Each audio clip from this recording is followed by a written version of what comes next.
자, 이제 뉴런을 이제 본격적으로 한번 탐색해 보겠습니다. 제가 이제 뉴런을 파고 들어가는 가장 중요한 이유는 이게 우리의 그 감각 또는 의식 이런 것들을 설명해 주기 때문에 그렇습니다.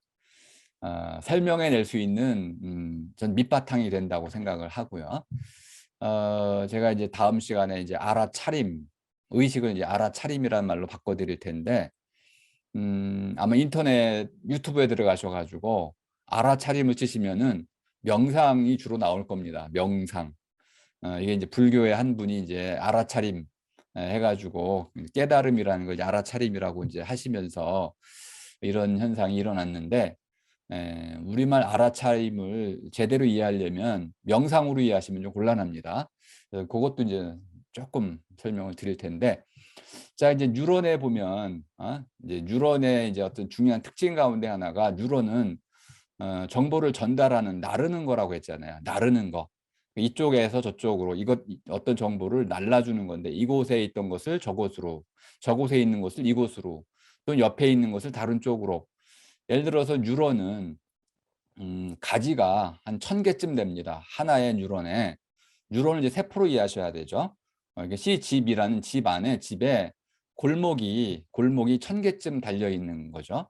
그럼 이런 하나의 그 가지를 뻗은 이런 집이 있다고 상상해 보시면은, 거기서 이제 끊임없이 이렇게 무엇인가 정보를 이제 주고받는 거죠. 근데 그 우리가 이제 또 수상돌기 뭐 이런 말로 번역을 해서 축삭돌기, 뭐 거의 이해가 불가능한 말이잖아요. 저는 이런 말들을 그대로 놔둔 것 자체가 문제가 된다고 생각합니다. 우리가 이제 1950년에 이미 이제 그 국민교육이라는 걸 시작을 했는데, 그때부터도 이걸 이렇게 썼어요. 그러니까 이게 너무나 잘못된 표현들인데 이걸 고치지 못한 거죠. 지금이라도 빨리빨리 고쳐 나갔으면 좋겠는데, 빨리 고치는 것보단 제대로 고치는 게 낫습니다. 수상돌기라는 거는 말 그대로 보면 덴드라이트라는 이 원래의 출발어, 이 출발어를 그대로 번역한 겁니다. 그런데 돌기라는 말이 좀 어려워요. 해삼 좋아하시나요? 해삼에 보면은 등에, 온몸에 이게 그 돌기가 돋아나 있잖아요. 돌기라는 것은 돋아난 것이란 뜻입니다. 해삼처럼 돋아난 것, 이것이 돌기입니다. 수상이라는 것은 나무 모양의 돌기이더라. 나중에 좀 보여드릴 겁니다. 요즘 다 찍으니까 동영상으로 재현도 하니까, 어쨌든 수상돌기라는 말로 번역을 했습니다. 그런데 과연 이것이 제대로 된 번역이냐? 저는 그게 좀 아니라고 생각을 합니다. 이거 이제 핵심이 뭐냐면, 가지란 말로 번역을 해야 된다는 겁니다. 줄기가 있고 가지가 있는데, 이 가지란 말로 번역을 하면, 가지라는 거는 쭉 뻗어나간 것을 얘기하는 것이죠. 그래서 마치 두 팔을 떠올리시면 되겠습니다. 두 팔처럼, 두 다리처럼 뻗어나가는 어떤 그것이 가지입니다. 갈라져 나가는 특징이 있고요. 갈라져 나갔던 것이 또 모아질 수도 있고요. 한데 아울러질 수도 있고 뭐 그렇습니다. 가지가 중요한 핵심 키워드 열쇠낱말이 되는 것이고요. 거기에 이제 스파인이라는 것이 덧붙어 있다고 그랬는데, 스파이로도 제대로 번역을 못했습니다. 그래서 이건 저는 그냥 단순한 가시는 아니고요. 이건 덧붙여진 가시입니다. 그러니까 솜털 같은 거죠. 말하자면 솜털처럼 덧붙어진 그런 가시, 이것이 이제 붙어 있습니다. 그러니까 덴드라이트의 특징이 뭐냐면, 뿔처럼 가지가 돋아나 있고 뭉툭하게 돋아나 있고, 그 뭉툭하게 돋아난 가지에 이런 덧같이 가는 가시들이 더부룩하게 달려 있다, 수부룩하게 달려 있다, 이렇게 이해하시면은 모양이 조금 떠올라지실 겁니다. 또 하나 이제 축삭돌기가 이제 굉장히 중요한 번역어였는데, 우리 축삭이라고 하는 말로 번역을 하는 바람에, 물론 이제 뜻을 보면 액선이라는 말을 살리기 위해서 축이란 말을 썼습니다. 삭이라는 거는 이제 삭도란 말을 혹시 이해하시는 분들이 있을 겁니다. 삭도. 전선을 삭도라고 그래요. 전깃줄. 전깃줄을 삭도라는 이제 일본식 한자로 어렵게 쓰는데, 이건 버려야 됩니다. 이건 쓸 수 없는 말이고요. 우리가 제대로 알아들을 수 없어요. 축이라는 것은 일종의 하나의 기둥을 얘기하는 겁니다. 그래서 액선이라는 것이 기둥이라는 뜻은 갖고 있는데, 이것을 또 가지란 말로 번역하지 않으면 문제가 생깁니다. 기둥 같은 건 아니야. 가지 같은 것이고요. 심지어는 뻗어 나간다는 특징이 있어야 됩니다. 또 이 액선은 더 길게 뻗어 나가기도 하지만 쪼그라들기도 하고요. 또는 사라지기도 합니다. 우리가 이제 나이를 먹으면서 생각을 좀 덜 하잖아요. 운동을 덜 하고. 운동을 덜 하면 당연히 운동신경이 줄겠죠. 그럼 뇌 안에 있는 이런 운동과 관련된 액선들이 가지들이 쪼그라들다가 나중에 사라져요. 그럼 치매의 원인이 되는 거죠. 그러니까 나이가 들수록 열심히 운동하셔야 되는 겁니다. 생각도 많이 하고 화투도 치시고 바둑도 두시고 손자 손자들하고 열심히 웃고 이렇게 하면 절대 이제 치매라는 것이 오지 않는데 우리 뇌라는 것은 굉장히 예민한 기관이어 가지고 쪼끔이라도 활동량이 줄고 그러면은 '아 이게 쓸데없는가 보다.' 이제 해 가지고 결국은 이 액선들이 자꾸 줄어들다가 결국은 세포까지도 사멸하는 이런 일이 생겨나는 거죠.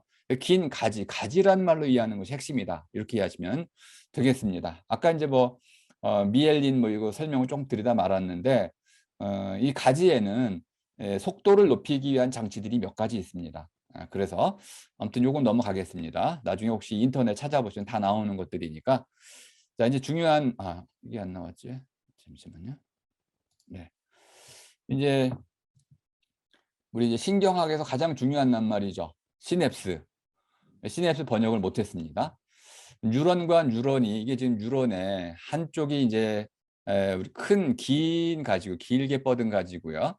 또 다른 쪽은 이제 아까 얘기하는 뿔 가지입니다. 요건 지금 똑같이 그 모양을 그려 놨는데 요렇게 해 가지고 하나의 가지와 또 다른 가지가 서로 딱 맞붙어 있지 않고 사이가 좀 떨어져 있습니다. 요게 핵심이에요. 그러니까 사이가 나름대로 아주 작은 틈으로 이제 벌어져 있습니다. 실제 사진 요렇게 우툴투툴하게 되어 있고요.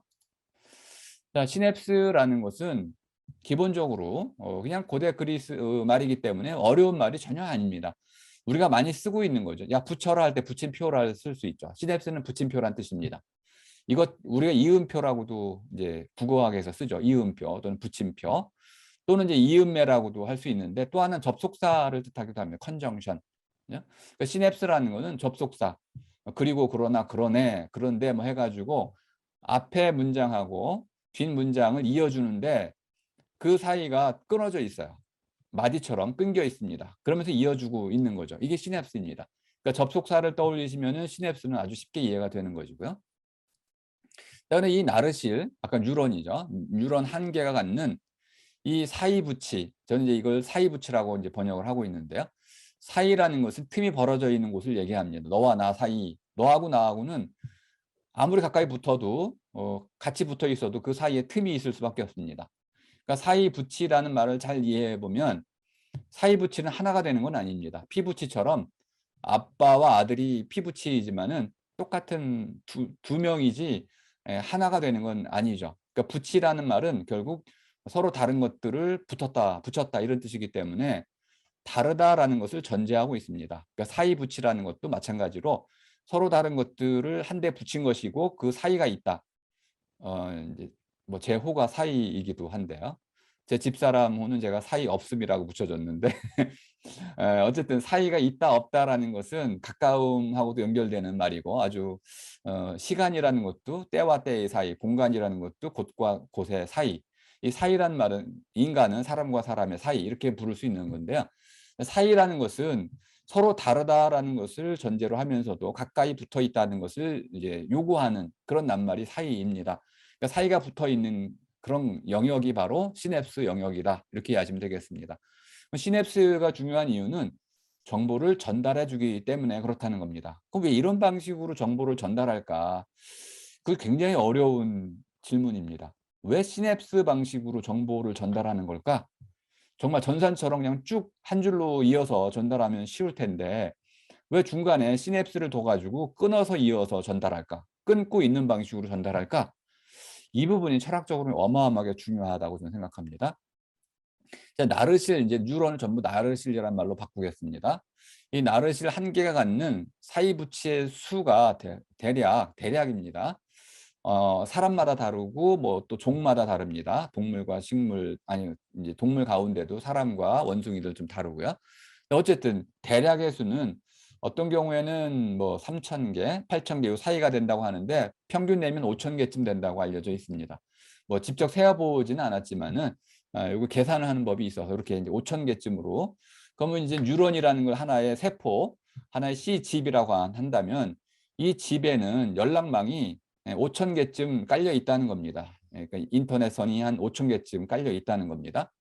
이 사이 부치는 긴 가지와 뿔 가지 이 둘 사이로 이어져 있습니다. 이렇게. 그리고 이것의 어떤 그 연결이 결국은 뺐다 붙었다라는 방식으로 이루어지기 때문에 제가 요거 참가를 많이 하게 된 건데요. 자, 한번 보죠.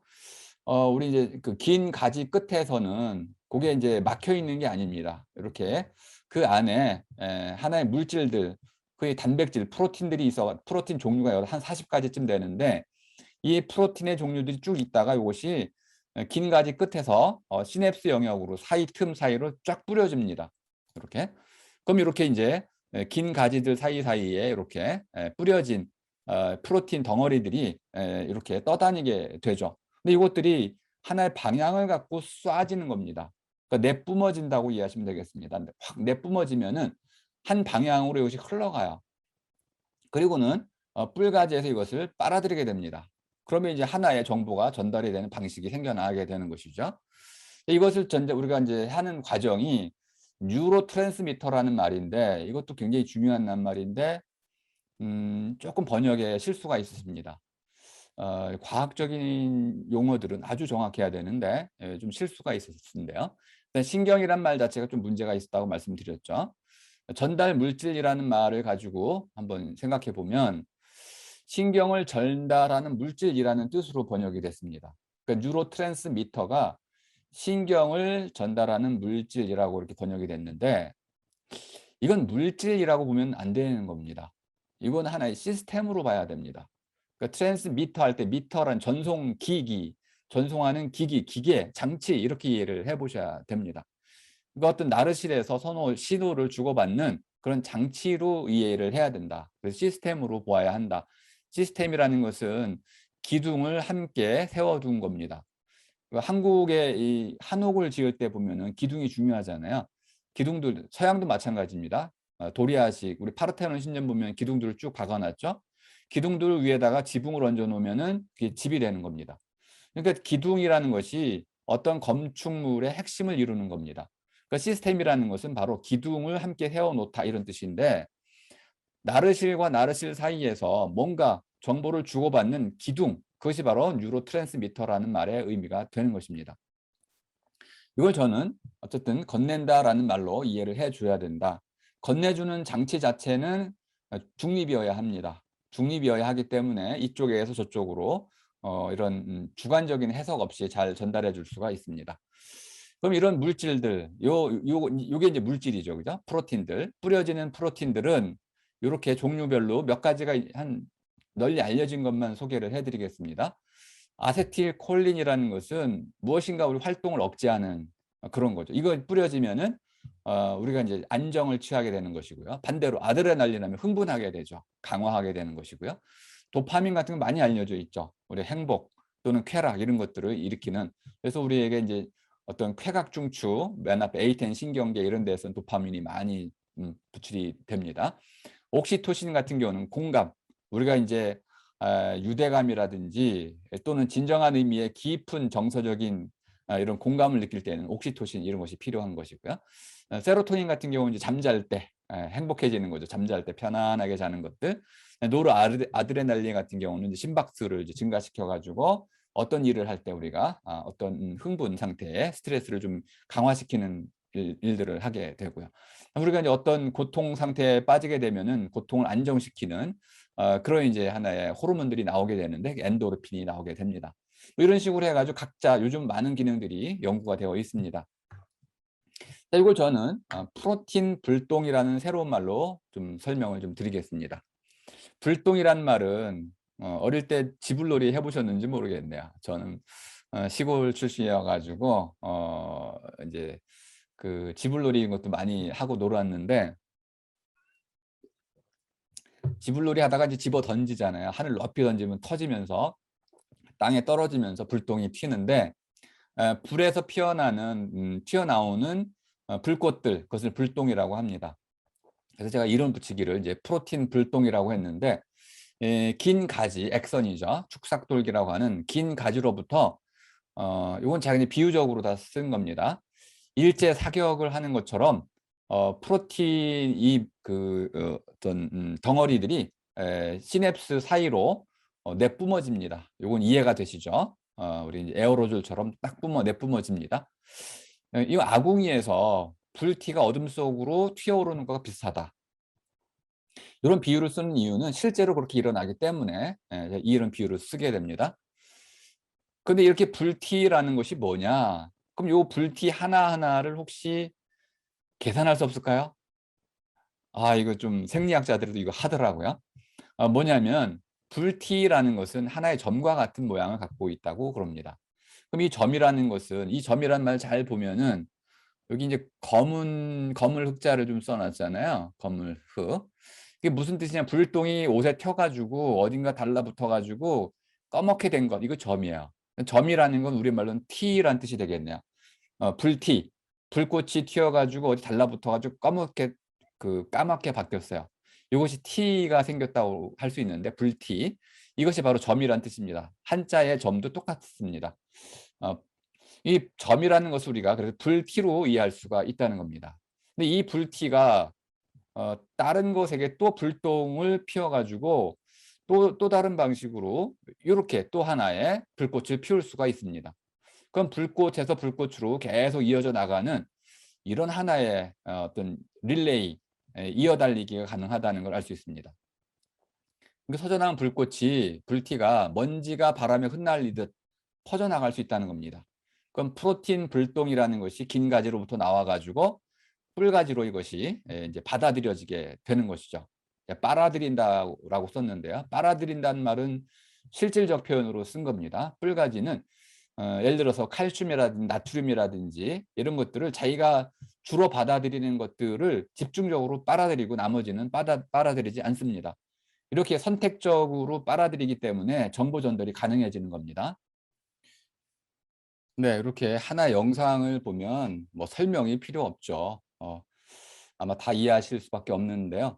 긴 가지가 있고 말은 그런데 지금 문제가 된다는 걸 아실 수 있습니다. 눈으로 보는 건 이해가 되는데 설명하려면 말로 써야 되기 때문에 이 긴 가지 끄트머리에서 특정한 배합, 이거는 정확히 우리가 알 수가 없습니다. 이거는 뇌가 스스로 아마 만들어내는 것이다, 이렇게밖에 말할 수 없는데요. 이런 특정한 배합, 이것이 나름대로 하나의 더미로 있다가 프로틴 더미가 사이부치의 틈새로 물보라처럼 내뿜어 흩뿌려집니다. 그러면 이제 뿔가지에서 그것을 골라 잡아서 빨아들이게 됩니다. 이것이 바로 내뿜기와 빨아들임이다, 이렇게 얘기할 수 있습니다. 그러면 내뿜는다고 해가지고 곧바로 정보가 전달되는 건 아닙니다. 빨아들여야 되겠고요. 그럼 빨아들이는 쪽도 내뿜는 쪽의 의도를 알고 그 의도에 맞춰서 빨아들여야겠죠. 이 부분은 아직 미스테리합니다. 어떻게 그렇게 되는지는 알 수가 없습니다. 하지만 어쨌든 이러한 방식으로 같은 정보가 하나의 나르실로부터 다른 나르실로 전달된다는 것은 분명합니다. 이것을 화학적 신호교환이라고 말할 수가 있습니다. 이때 이제 넘어가는 것들은 아미노산의 사슬이라고 말할 수 있습니다. 프로틴인 거죠. 아미노산의 사슬들이 하나의 나르실로부터 다른 나르실로 이동하게 됩니다.